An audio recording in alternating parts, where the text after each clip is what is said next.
আল্লামাহুল বায়ান।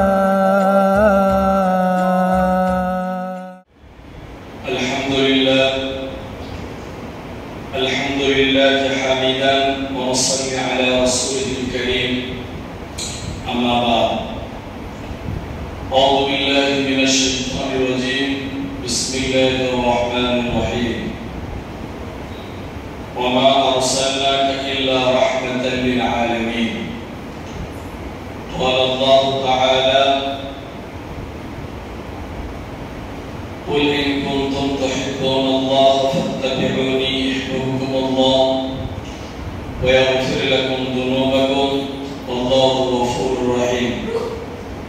صدق الله المولانا العظيم। محترم হাজিরিন, আমরা সবাই জানি এই মাসটি হচ্ছে রবিউল আউয়াল মাস। আজকে রবিউল আউয়াল মাসের 9 তারিখ। আমরা মুসলিম হিসাবে আমরা সবাই অবগত, আমরা জানি যে এই রবিউল আউয়াল মাসে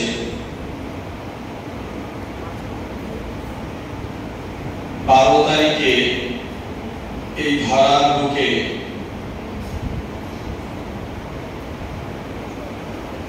বিশ্বনবী মুহাম্মদ রাসূলুল্লাহ সাল্লাল্লাহু আলাইহি সাল্লামের আগমন হয়েছিল। ঐতিহাসিকদের মতে যদিও এই তারিখটা মতবিরোধ আছে, অনেক ঐতিহাসিকরা বলেছেন 8ই রবিউল আউয়াল, আবার কেউ 12ই রবিউল আউয়ালের কথা বলেছেন। এই তারিখটা নিয়ে অনেক মতবিরোধ আছে। তারপরেও আমরা এই উপমহাদেশে আমরা 12ই রবিউল আউয়ালটাকে বিশ্বনবী মুহাম্মদ রাসূলুল্লাহ সাল্লাল্লাহু আলাইহি সাল্লামের পৃথিবীতে আগমনের দিন হিসাবে বেছে নিয়ে আমরা নিজেদের মধ্যে থেকে আমরা পালন করি।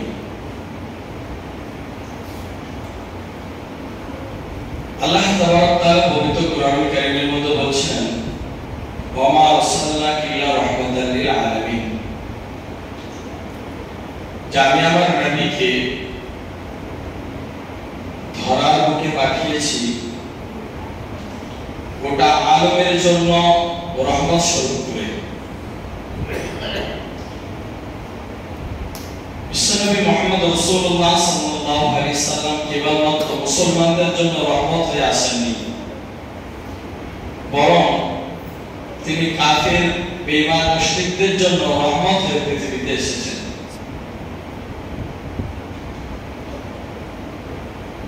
যারা বিশ্বনবী মুহাম্মদ রাসূলুল্লাহ সাল্লাল্লাহু আলাইহি সাল্লামকে আমরা না দেখে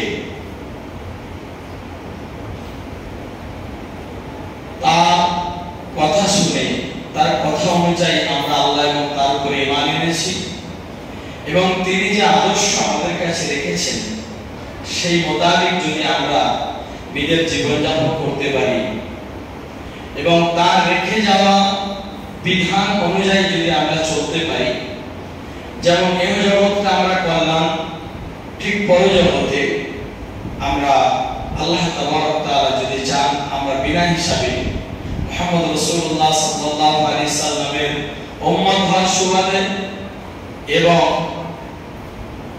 তার অনুসারী অনুগামী হওয়ার কারণে আমরা আল্লাহ তাবারক তাআলা আমাদেরকে বিনা হিসাবে জান্নাত দেবেন। এটা আমরা মুসলিম হিসাবে আমাদের এটা প্রাপ্য। কিন্তু যারা আল্লাহকে এক বলে স্বীকার করেননি, বিশ্বনবী মুহাম্মদ রাসূলুল্লাহ সাল্লাল্লাহু আলাইহি সাল্লামের রিসালাতকে গ্রহণ করেনি, তাদের জন্য কি রহমত? তাদের জন্য রহমত হচ্ছে এটাই যে ইতিপূর্বে অর্থাৎ বিশ্বনবী মুহাম্মদ রাসূলুল্লাহ সাল্লাল্লাহু আলাইহি সাল্লামের পূর্বে যত নবী এসেছিলেন তাদের মধ্যে থেকে অধিকাংশ নবীর সময়ে এমন ঘটনা ঘটেছে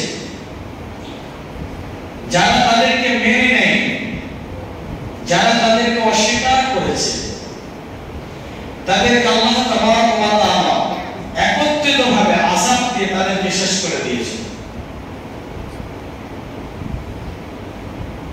কিন্তু মুহাম্মদ রাসূলুল্লাহ সাল্লাল্লাহু আলাইহি সাল্লামের সময়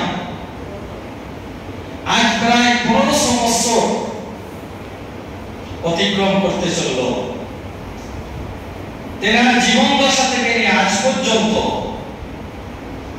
এই ঘটনা ঘটেনি, ইনশাআল্লাহ কিয়ামত পর্যন্ত ঘটবেও না, যে যারা মুহাম্মদ সাল্লাল্লাহু আলাইহি সাল্লামের অনুসারী হবে, অনুগামী হবে, তাদেরকে বাদ দিয়ে যারা মুহাম্মদ সাল্লাল্লাহু আলাইহি সাল্লামের অনুগামী হবে না, এক কথায় তার উপরে ঈমান আনবে না, আল্লাহর উপরে ঈমান আনবে না, তাদেরকে একসঙ্গে আল্লাহ তাবারক তাআলা আযাবের মধ্যে গ্রেফতার করে তাদেরকে শেষ করে দেবে। এরকম ঘটনা ঘটেনি, ইনশাআল্লাহ কিয়ামত পর্যন্ত ঘটবে না। এটার কারণ হচ্ছে মুহাম্মদ সাল্লাল্লাহু আলাইহি সাল্লামের বরকত। মুহাম্মদ সাল্লাল্লাহু আলাইহি সাল্লামের বরকতে আল্লাহ তাবারক তাআলা কাফের বেঈমান মুশরিকদেরকেও আযাব থেকে রক্ষা করেন দুনিয়াতে। এইজন্য আল্লাহ তাবারক তাআলা বলেছেন ওয়া আরসালনাকা ইল্লা রাহমাতাল লিল আলামিন। এখানে তিনি মুমিনদের কথা বলেননি, গোটা আলমের কথা বলেছেন। আলমে অর্থাৎ গোটা বিশ্বের, গোটা পৃথিবীর কথা বলেছেন। গোটা পৃথিবীতে আল্লাহ তাবারক তাআলা জানেন যে গোটা পৃথিবীর প্রত্যেকটি মানুষ আমার হাবিব মুহাম্মদ সাল্লাল্লাহু আলাইহি সাল্লামকে মেনে নেবে না, তার জীবন দশায়ও অস্বীকার করবে এবং তার চলে আসার পরেও অস্বীকার করবে। তারপরেও বিশ্বনবী মুহাম্মদ রাসূলুল্লাহ সাল্লাল্লাহু আলাইহি সাল্লামের সম্মানার্থে, মর্যাদার দিকে তাকিয়ে আল্লাহ তাবারক তাআলা এই সব যারা ঈমান আনবে না, যারা তাকে প্রত্যাখ্যান করবে, যারা তার সঙ্গে অসৎ ব্যবহার করবে এবং তার বিরোধিতা করবে, মুহাম্মদ সাল্লাল্লাহু আলাইহি সাল্লামের সম্মানার্থে, বরকতে তাদেরকে একসঙ্গে সময় আল্লাহ তাবারক তাআলা শেষ করবেন না। আমার প্রিয় ভাইরা, এই সামান্য একটি ছোট্ট বিষয়ে আমরা উপলব্ধি করতে পারি যে আল্লাহ তাবারক তাআলা আমাদের জন্য কি রহমত করে বিশ্বনবী মুহাম্মদ রাসূলুল্লাহ সাল্লাল্লাহু আলাইহি সাল্লামকে পাঠিয়েছেন। এটা দ্বারা আমরা একটু অনুভব করতে পারি। যারা অস্বীকার করেছে তাদেরকে আল্লাহ তাবারক তাআলা শেষ করবেন না একবারে এই নবীর বরকতে। আমরা যারা মুহাম্মদ সাল্লাল্লাহু আলাইহি সাল্লামকে আমাদের প্রফেট বলে মেনে নিয়েছি, আমাদের তার দিক নির্দেশনা মেনে চলবো বলে আমরা মেনে নিয়েছি, তাহলে আমাদের জন্য আল্লাহ তাবারক তাআলা কি ফেসালিটি রেখেছেন এর দ্বারা আমরা কল্পনা করতে পারবো না। মুহতারাম হাজিরিন, আল্লাহ তাবারক ওয়া তাআলা বিশ্বনবী মুহাম্মদ রাসূলুল্লাহ সাল্লাল্লাহু আলাইহি সাল্লামকে এমন একটি ব্যক্তি করে পৃথিবীতে পাঠিয়েছে যে পৃথিবীতে আর দ্বিতীয় এরকম কোন পবিত্র ব্যক্তি আল্লাহ তাবারক তাআলা পৃথিবীতে পাঠান। বিশ্বনবী মুহাম্মদ রাসূলুল্লাহ সাল্লাল্লাহু আলাইহি সাল্লামের আসার পূর্বে অসংখ্য মনীষী, অসংখ্য মহাপুরুষ পৃথিবীতে এসেছেন, তারপরেও এসেছেন এবং পৃথিবী যতদিন থাকবে ততদিন পর্যন্ত অনেক বড় বড় মনীষী, অনেক বড় বড় মহাপুরুষ আসবে। কিন্তু মুহাম্মদ সাল্লাল্লাহু আলাইহি সাল্লামের মতন দ্বিতীয় কোন ব্যক্তি পৃথিবীতে আসেনি এবং আসবেও না। আল্লাহ তাবারক ওয়া তাআলা নিজেই পবিত্র কোরআনুল কারীমের মধ্যে বলছেন যে হে নবী, আমি আপনাকে পবিত্র করে পৃথিবীতে পাঠিয়েছি। আল্লাহ তাবারক তাআলা স্বয়ং বলছেন যে আমি আপনাকে পবিত্র করে পরিষ্কার পরিচ্ছন্ন প্রত্যেকটি জায়গায় আপনাকে পরিষ্কার রেখেছি। কোন জায়গায় আপনাকে কালিমা কালিমা লিখতে দিইনি, কোন জায়গায় এক বিন্দু শস্য পরিমাণ কালি আপনার কোথাও নেই। মুহতারাম হাজিরিন, আল্লাহ তাবারক ওয়া তাআলা পৃথিবীতে অসংখ্য নবী, অসংখ্য রাসূল আল্লাহ তাবারক ওয়া তাআলা পৃথিবীতে পাঠিয়েছেন। সব শেষে যেনাকে পাঠিয়েছেন, প্রত্যেকটি নবী, প্রত্যেকটি রাসূলের মর্যাদা আল্লাহ তাবারক ওয়া তাআলা দিয়েছেন। কারণ মর্যাদা সামান্যতম কম নেই। তারপরেও আমাদের মাঝে আমাদেরকে যে নবী দিয়েছেন, আমাদেরকে যে নবীর উম্মত হওয়ার সুযোগ করে দিয়েছেন, আল্লাহ তাবারক ওয়া তাআলা তার মর্যাদা সকলের ঊর্ধ্বে।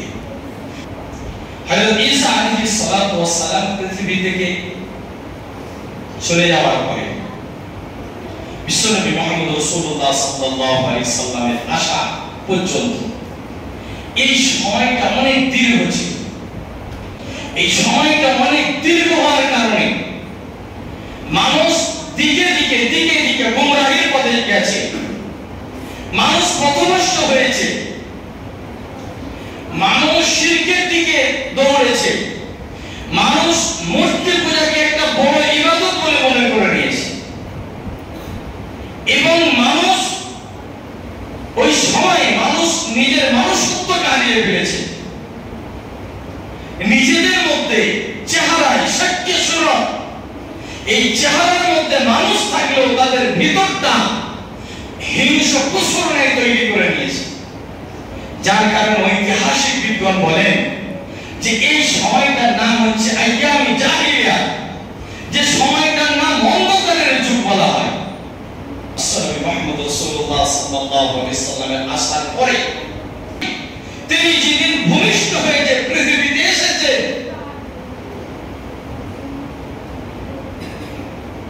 ওনার যিনি ধাত্রীমা তিনি বলেন যে যখন মা আমিনা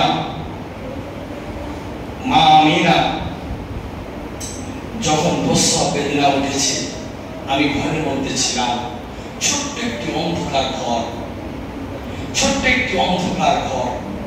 এই অন্ধকার ঘরটা এত আলোকিত হয়েছে, আমার মনে হয়েছে যেন সূর্যটা এই ঘরের মধ্যে চলে এসেছে। এবং এই দিনে আল্লাহ তাবারক ওয়া তাআলা তার হাবিবের আগমনের বরকতে গোটা পৃথিবীটাকে আলোকিত করে দিয়েছেন। এবং ওই দিনে যত মূর্তি ছিল অটোমেটিক সব নিজে পড়ে গিয়েছে। মুহতারাম হাজিরিন, এটা বিশ্বনবী মুহাম্মদ রাসূলুল্লাহ সাল্লাল্লাহু আলাইহি সাল্লামের সম্মান এবং মানুষকে বুঝিয়ে দিয়েছে যে আজকের এই মূর্তিগুলো যে ভেঙে পড়ে গেল, এই মূর্তি পূজাগুলো বন্ধ করার জন্য এসে গেছেন মুহাম্মদ সাল্লাল্লাহু আলাইহি ওয়াসাল্লাম। মক্কার প্রত্যেকটি মানুষ সেদিন খুশি হয়েছে এবং প্রত্যেকেই বলেছে মারহাবা মারহাবা। রাসূল সাল্লাল্লাহু আলাইহি সাল্লামের আগমনে প্রত্যেকটি মানুষ খুশি হয়েছে। দিকে বিশ্বনবী মুহাম্মদ রাসূলুল্লাহ সাল্লাল্লাহু আলাইহি সাল্লাম ছোট থেকে যখন বড় হয়েছে, আস্তে আস্তে বড় হতে তখন পর্যন্ত নবুয়ত পাননি। তিনি তেনার আদর্শ দিয়ে মানুষের সামনে এমন ভাবে তুলে ধরেছেন যে মানুষ ওই পশুত্ব চিন্তা ভাবনা থেকে বের হয়ে তাদের ভিতরে আবার আস্তে আস্তে মনুষ্যত্ব ঢুকতে শুরু করেছে। বিশ্বনবী সাল্লাল্লাহু আলাইহি সাল্লাম যখন একটু বড় হয়েছে, একটু সবেমাত্র বড় হয়েছে, একটু বুঝতে শিখেছেন, তিনি যখন এই সমাজের চিত্রগুলো দেখলেন যে একই পরিস্থিতি,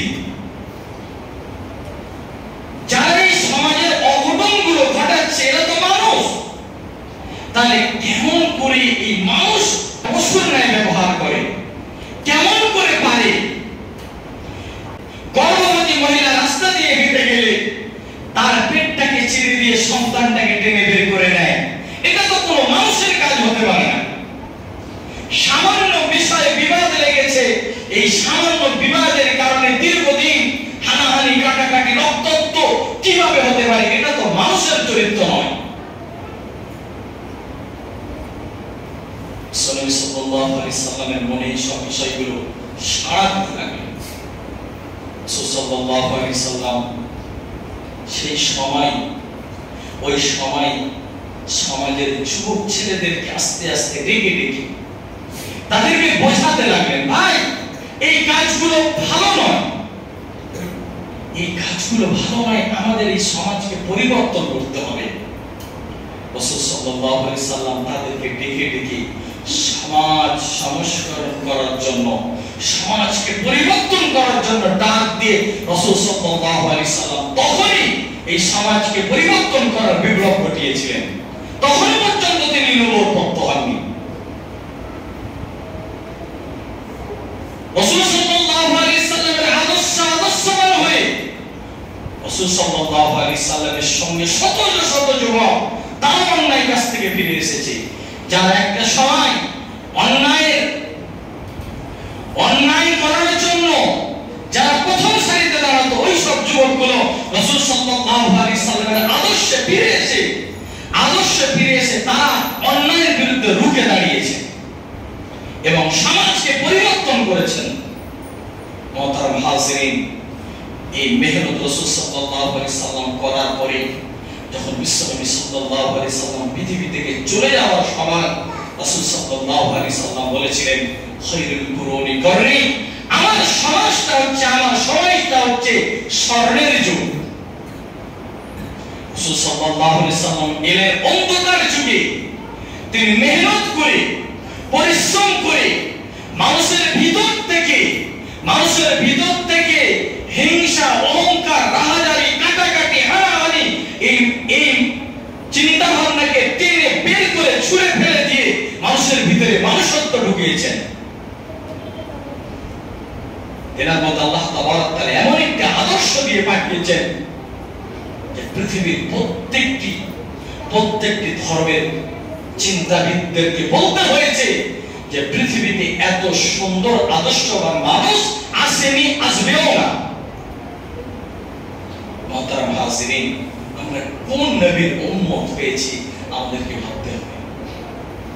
মুহতারাম হাজিরিন, বিশ্বনবী সাল্লাল্লাহু আলাইহি সাল্লামের আগমনে আমরা জানতে পেরেছি, বিশ্বনবী সাল্লাল্লাহু আলাইহি সাল্লামের আগমনে আমরা জানতে পেরেছি যে আমাদেরকে একটা সুন্দর পোশাক পরিধান করতে হবে। বিশ্বনবী সাল্লাল্লাহু আলাইহি সাল্লামের আগমনে আমরা জানতে পেরেছি পৃথিবীর শুরু থেকে নিয়ে মানুষ খায়, মানুষ না খেলে বাঁচতে পারে না, প্রত্যেকটি মানুষের খেতে হয়। কিন্তু বিশ্বনবী সাল্লাল্লাহু আলাইহি সাল্লাম পৃথিবীতে আসার কারণে আমরা জানতে পেরেছি যে কোন খাবারটা খেতে হবে আর কোন খাবারটা আমাদের জন্য খাওয়া যাবে না, এটা আমরা জানতে পেরেছি, এবং খাওয়ার পদ্ধতিটা কি এটা আমরা জানতে পেরেছি।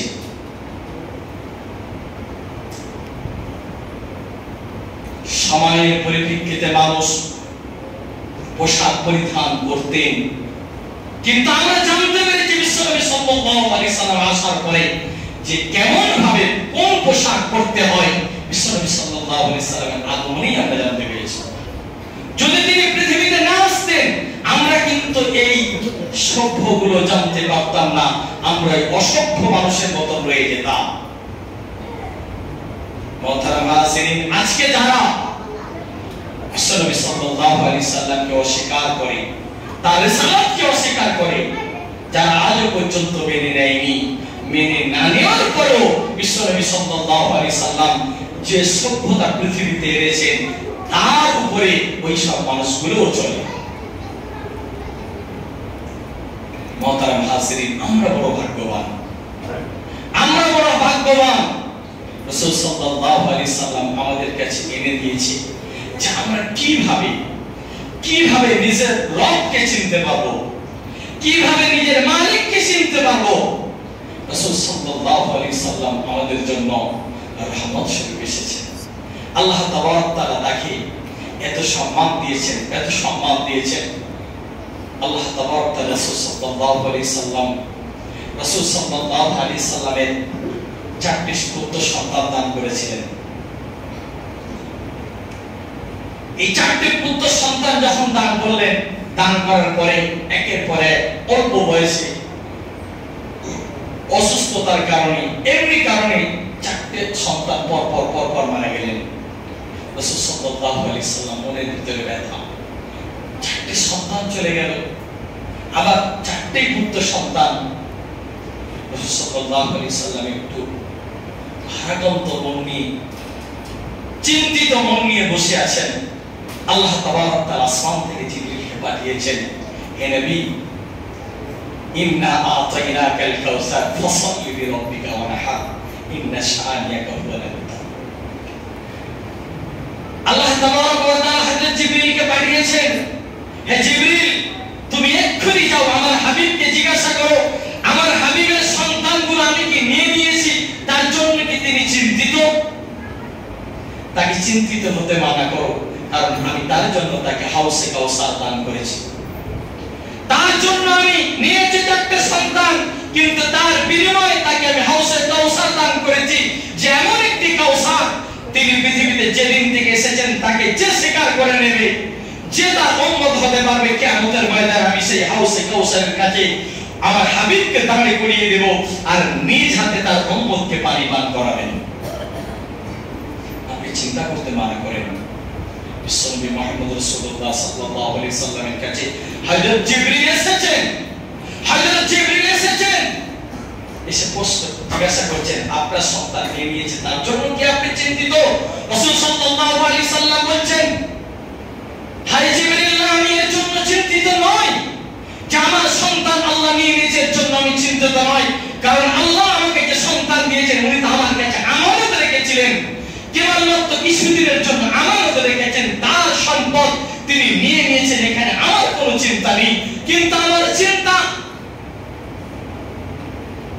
কাফের বেঈমানগুলো, মক্কার কাফের বেঈমানগুলো যখন আমার পরপর 4টে সন্তান চলে গেল, তারা বলছে যে মুহাম্মদ সাল্লাল্লাহু আলাইহি সাল্লামের 4টি সন্তান চলে গেল, মুহাম্মদ একদিন চলে যাবে, আর মুহাম্মদ যেদিন চলে যাবে সেদিন তো মুহাম্মাদের দ্বীনও চলে যাবে, ইসলামও তো মুছে যাবে, ইসলাম তো শেষ হবে, ইসলাম তো শেষ হয়ে যাবে। হুয়াল্লাযী আরসালা রাসূলাহু বিল হুদা ওয়া দীনিল হাক্কি লিযহিরাহু আলাদ দীনি কুল্লি ওয়া কাফা বিল্লাহি শাহীদা। রাসূল সাল্লাল্লাহু আলাইহি সাল্লামকে আল্লাহ তাবারক ওয়া তাআলা সম্বোধন করে বলেন, হে রাসূল, ওরা অর্থাৎ কাফের বেঈমান মুশরিকগুলো ইসলামকে ফু দিয়ে নিভিয়ে দিতে চায়, কিন্তু ইসলাম এত সহজ বাদী নয় যে ফু দিয়ে নিভিয়ে যাবে। আপনি বিজয় লাভ করবেন, আপনি চিন্তা করবেন না। রাসূল সাল্লাল্লাহু আলাইহি সাল্লাম হযরত জিবরিলকে বলছেন, ভাই জিবরিল, আমার সন্তানগুলো চলে গেল, ওরা হাততালি মারছে, ওরা আনন্দ করছে যে মুহাম্মাদের সব সন্তানগুলো চলে গেল, মুহাম্মাদের সব সন্তান চলে গেল, ইসলাম আর পৃথিবীতে টিকবে না, মুহাম্মাদের দ্বীন আর মক্কার বুকে থাকবে না। আল্লাহ তাবারক ওয়া তাআলা এই কথা শোনার সঙ্গে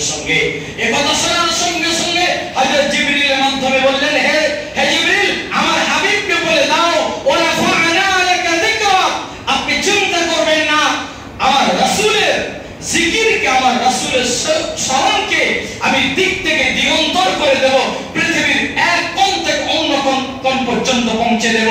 আজকের যারা হাততালি মারছে, আজকে যারা আনন্দ উল্লাস করছে, তাদের নাম পৃথিবীতে চিহ্ন বলে কিছুই থাকবে না। আল্লাহর জমিনে এক সেকেন্ডও যায় না যে মুহাম্মদ সাল্লাল্লাহু আলাইহি সাল্লামের জিকির না করা হয়। 24টি ঘন্টা মুহাম্মদ সাল্লাল্লাহু আলাইহি সাল্লামের জিকির করা হয়। আমি যখন ঘুমাই, অন্য দেশের মানুষগুলো মুহাম্মাদের নামে বলে আশহাদু আন্না মুহাম্মাদুর রাসূলুল্লাহ, তারা যখন ঘুমায় অন্য দেশের মানুষগুলো বলে আল্লাহুম্মা সাল্লি আলা মুহাম্মদ। এরকম 24 ঘন্টার একটি সেকেন্ডও বাইরে যায় না মুহাম্মদ সাল্লাল্লাহু আলাইহি সাল্লামের জিকির না হয়। তিনি তো আল্লাহর রাসূল, তাকে আল্লাহ তাবারক ওয়া তাআলা রহমত করে পৃথিবীতে পাঠিয়েছেন এবং আমাদের জন্য রহমত করে পাঠিয়েছেন। যে নবী মুহাম্মদ রাসূলুল্লাহ সাল্লাল্লাহু আলাইহি সাল্লাম কে মক্কার যারা ইসলাম নবুয়ত প্রাপ্ত হওয়ার পূর্বে যারা তেনাকে মাথায় করে রাখতো, যারা বলতো আমিন, যারা বলতো মুহাম্মদের মতন ব্যক্তি পৃথিবীতে হয়নি এবং হবে না, মুহাম্মদ শব্দের অর্থই হচ্ছে প্রশংসক, তাই মুহাম্মদ প্রশংসার যোগ্য। কিন্তু যখন তারা বলল, যখন মুহাম্মদ সাল্লাল্লাহু আলাইহি সাল্লাম বললেন যে তোমরা এক আল্লাহকে স্বীকার করে নাও, আমি তার রাসূল, আমাকে রাসূল বলে স্বীকার করে নাও, তোমরা নাজাত প্রাপ্ত হয়ে যাবে, তোমরা দুনিয়াতে শান্তি পাবে, দুনিয়াতে কামিয়াব হবে, আখিরাতে তোমরা কামিয়াব হবে। এই কথা বলার সঙ্গে সঙ্গে তারা কিন্তু রাসূল সাল্লাল্লাহু আলাইহি সাল্লামের বিরোধিতা শুরু করে দিল। এবং শুধু বিরোধিতা নয়, অত্যাচার তো অত্যাচার, অত্যাচারের ইস্তেমরুলার বিশ্বনবী মুহাম্মদ রাসূলুল্লাহ সাল্লাল্লাহু আলাইহি সাল্লামের উপরে, তার পরিবারের উপরে, এবং যারা তার উপরে তার রিসালাতকে গ্রহণ করেছে, যারা তার নবুয়তকে স্বীকার করে নিয়েছে, প্রত্যেকের উপরে অন্যায় অত্যাচারের ইস্তেমরুলার চালিয়েছে ওই কাফের বেঈমান মুশরিকগুলো।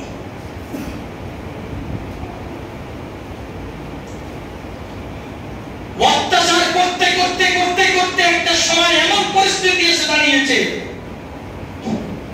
বিশ্বনবী সাল্লাল্লাহু আলাইহি সাল্লামের চাচার কাছে গিয়ে বলছে, কাফের বেঈমানগুলো গিয়ে বলেছে, আপনি আপনার ভাতিজাকে, আপনার ভাইপোকে বলুন ইসলাম থেকে ফিরে আসতে।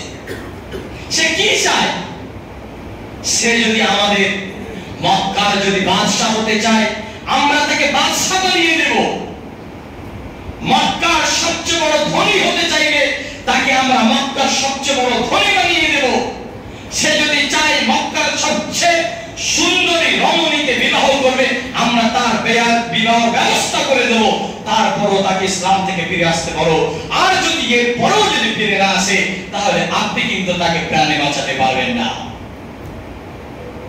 বিশ্বনবী সাল্লাল্লাহু আলাইহি সাল্লামের চাচা আবু তালেব যখন বিশ্বনবী সাল্লাল্লাহু আলাইহি সাল্লামের দ্বীনের কাজ করার পর যখন ফিরে আসতেন, আবু তালেব কিন্তু ঈমান আনেননি, কিন্তু রাসূল সাল্লাল্লাহু আলাইহি সাল্লামকে বটবৃক্ষের মতন ছায়া দিয়ে গেছেন। বিশ্বনবী সাল্লাল্লাহু আলাইহি সাল্লাম বাড়ি ফেরার পরে যখন এই প্রস্তাব দিলেন যে ভাই খাদিজা তুমি ফিরে এসো, তোমার সবকিছু তারা দিয়ে দেবেন, বিশ্বনবী সাল্লাল্লাহু আলাইহি সাল্লাম সেদিন ব্যর্থ কণ্ঠে বলেছিলেন, চাচা আপনি তাদেরকে শুনিয়ে দেবেন, চাচা আপনি তাদেরকে শুনিয়ে দেবেন, আমি যে দ্বীন ইসলাম পেয়েছি, আমি যে আমার মালিককে খুঁজে পেয়েছি, এর থেকে পিছিয়ে আসার আর কোন রাস্তা নাই, এখানে পিছানোর কোন রাস্তা নাই, আগিয়ে যাওয়ার রাস্তা। আর তাদেরকে আপনি শুনিয়ে দেবেন, তারা তো আমাকে বলেছে এই মক্কার বাদশা বানাবে, তারা তো আমাকে বলেছে এই মক্কার সবচেয়ে ধনী ব্যক্তি আমাকে বানিয়ে দেবে, তারা তো আমাকে বলেছে এই মক্কার সবচেয়ে সুন্দর রমণীর সঙ্গে আমার বিয়ে দেবে। আপনি তাদেরকে বলে দেবেন, তারা যদি আসমান থেকে চন্দ্র এনে আমার এক হাতে দেয় আর সূর্য এনে আর এক হাতে দেয়, তারপরও আমি যে রাস্তায় হেঁটেছি এই রাস্তা থেকে 1 ইঞ্চও পিছিয়ে আসার কোন রাস্তা নাই। মুহতারাম হাজিরিন, বিশ্বনবী মুহাম্মদ রাসূলুল্লাহ সাল্লাল্লাহু আলাইহি সাল্লাম পৃথিবীতে এসেছেন, এতিম হয়ে এসে আমাদের জন্য তিনি সর্বহারা সর্বকষ্ট সহ্য করে হযরত আদম থেকে ঈসা আলাইহিস সালাম পর্যন্ত প্রত্যেকটি নবীকে তার রিসালাতকে মানুষের সামনে তুলে ধরার জন্য, তার কওমের কাছে তুলে ধরার জন্য অসংখ্য কষ্ট সহ্য করতে হয়েছে, অসংখ্য মুজাহাদা করতে হয়েছে। কিন্তু প্রত্যেকটি নবীর কষ্ট মুজাহাদা যদি একটি পাল্লায় রাখা হয়, আমার রাসূল মুহাম্মদ রাসূলুল্লাহ সাল্লাল্লাহু আলাইহি সাল্লামের নবুয়তের 23 বছরের কষ্ট, 23 বছরের মুজাহাদা যদি একটি পাল্লায় রাখা হয়, আমার রাসূলের মুজাহাদা কষ্ট অনেক বেশি ভারী হয়ে যাবে, এই সব নবীদের থেকে অনেক বেশি হয়ে যাবে। তারপরে অনেক নবী দীর্ঘদিন ধরে রিসালাতের পয়গাম, আল্লাহর পয়গাম মানুষের কাছে দাওয়াত দিয়ে গেছেন, কিন্তু এই মাত্র 23 বছরে তিনি দাওয়াত দিয়েছেন গোটা বিশ্বের আনাচে কানাচে। বিশ্বনবী মুহাম্মদ রাসূলুল্লাহ সাল্লাল্লাহু আলাইহি সাল্লাম নিজের আদর্শের দ্বারাই মানুষের কাছে ইসলামের আলো জ্বালাতে সক্ষম হয়েছেন, এবং এমন আলো চালিয়ে দিয়ে গেছেন, এমন আলো আল্লাহ তাবারক তাআলা তার দ্বারাই চালিয়েছেন, আর এই আলো কিয়ামত পর্যন্ত নিভাবে না। মুহতারাম হাজিরিন, আমরা বড় ভাগ্যবান যে আমরা সেই নবীর উম্মত হয়েছি, যে নবী পৃথিবীতে আসার সময় উম্মত করেছেন, পৃথিবীতে যতদিন ছিলেন উম্মতি করে গেছেন। শেষ সময় মৃত্যু সজ্জায় নিজের কথা না ভেবে ইয়া হাবলি উম্মতি ইয়া হাবলি উম্মতি, আমার উম্মতের কি হবে, আমার উম্মতকে কোথায় রেখে গেলাম, আমার উম্মতকে কোথায় গেলাম, কবরে শুয়ে শুয়ে ইয়া হাবলি উম্মতি ইয়া হাবলি উম্মতি, আমার উম্মতের কি হবে, আমার উম্মতের কি হবে। ওই দিন কিয়ামতের ময়দানে ওয়ালা তাজিরু ওয়াজিরাতুন বিজরা উখরা, যেদিন কেউ কারোর হবে না, যেদিন কেউ কারোর হবে না, প্রত্যেকটি নবী নফসি নফসি করবে, প্রত্যেকটি নবী আমার কি হবে, আমার কি হবে। ওই দিন মাত্র আমরা এমন একটি নবী পেয়েছি, সেই নবী একটি ব্যক্তি যে উম্মতে মুহাম্মদ সাল্লাল্লাহু আলাইহি সাল্লাম একজনই ব্যক্তি, তিনি বলবেন ইয়া হাবলি উম্মতি ইয়া হাবলি উম্মতি, আমার উম্মতের কি হবে, আমার উম্মতের কি হবে। আর এমন একটি নবী আমরা পেয়েছি যে নবী আল্লাহকে বলবেন, ও আল্লাহ, আল্লাহ আমার হাবিবকে বারবার বলবেন, ও নবী আপনার উপর আমি খুশি হয়ে গেছি, আপনি জান্নাতে প্রবেশ করেন, আপনি জান্নাতে চলে যান, আপনার জন্য প্রত্যেকটি জান্নাত আপনার জন্য অপেক্ষা করছে, আপনি প্রবেশ করুন। সেদিন তিনি বলবেন, ও আল্লাহ, আমি ততক্ষণ পর্যন্ত জান্নাতে যাব না যতক্ষণ না পর্যন্ত আমার প্রত্যেকটি উম্মতকে সঙ্গে নিয়ে না নিতে পারবো। এইরকম উম্মত, এইরকম নবী উম্মত হওয়ার সুযোগ হয়েছে। আজকের এই 12ই রবিউল আউয়ালে এই মসজিদে বসে আমরা উম্মতি মুহাম্মাদি হওয়ার সুবাদে আজকে থেকে আমরা ওয়াদা করি, এরপর থেকে এতদিন যা রাসূলের সঙ্গে দুশমনি করেছি, যা রাসূলের সঙ্গে বেয়াদবি করেছি, যা রাসূলের সুন্নতের খেলাফ করেছি, আজকে থেকে ওয়াদা করছি এই 12ই রবিউল আউয়ালের সামনে, এই রবিউল আউয়াল মাসে আমরা এখন থেকে আমরা ওয়াদা করছি যে আমরা আগামী আর রাসূলের সঙ্গে, রাসূলের সুন্নতের সঙ্গে আর ব্যবহার করব না, ইনশাআল্লাহ, ইনশাআল্লাহ। আমার প্রিয় ভাইরা, এই 12ই রবিউল আউয়ালে আমরা কি করব, আমাদের কি করণীয়? আমাদের করণীয় হচ্ছে যে এই মাসে রাসূল সাল্লাল্লাহু আলাইহি সাল্লাম পৃথিবীতে যেহেতু এসেছিলেন, রাসূল সাল্লাল্লাহু আলাইহি সাল্লামের অভ্যাস ছিল সপ্তাহে 2 দিন রোজা রাখতেন, সপ্তাহে 2 দিন রোজা রাখতেন। এক হচ্ছে সোমবার, আর এক হচ্ছে বৃহস্পতিবার।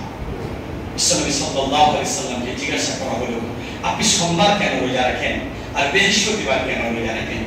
তিনি বললেন যে আমি এই জন্য সোমবার রোজা রাখি যে এই দিনেই আল্লাহ তাবারক তাআলা আমাকে পৃথিবীতে পাঠিয়েছিলেন, এই দিনে আল্লাহ তাবারক তাআলা আমাকে পৃথিবীতে পাঠিয়েছিলেন, এই জন্য আমি এই দিনে রোজা রাখি। আর বৃহস্পতিবার কেন রোজা রাখেন? তিনি বললেন আমি এই জন্য বৃহস্পতিবার রোজা রাখি যে সারা সপ্তাহের আমল বৃহস্পতিবার আল্লাহ তাবারক তাআলা দরবারে ফেরেশতারা পেশ করেন। আমি চাই আমার সারা সপ্তাহের আমলটা যেন রোজা অবস্থায় যেন আল্লাহ তাবারক তাআলার কাছে পৌঁছায়, এই জন্য আমি বৃহস্পতিবার রোজা রাখি। বিশ্বনবী সাল্লাল্লাহু আলাইহি সাল্লাম সোমবার রোজা রাখতেন কি কারণে? কারণটা ছিল যে তিনি পৃথিবীতে এসেছিলেন, বছরে একটা করতেন না প্রতি সপ্তাহে করতেন? বছরে একবার করতেন না প্রতি সপ্তাহে করতেন? প্রতি সপ্তাহে করতেন। তাহলে আমরা যদি এই সুন্নতটাকে ধরতে পারি আলহামদুলিল্লাহ প্রতি সোমবার, আর যদি না পারি তাহলে আমরা কমসে কম আগামী এই বছর 12ই রবিউল আউয়াল আবার সোমবার পড়েছে, তাই তো 12ই রবিউল আউয়াল আবার সোমবার পড়েছে, আমরা ইনশাআল্লাহ ওই দিনে একটু রোজা রাখবো ইনশাআল্লাহ।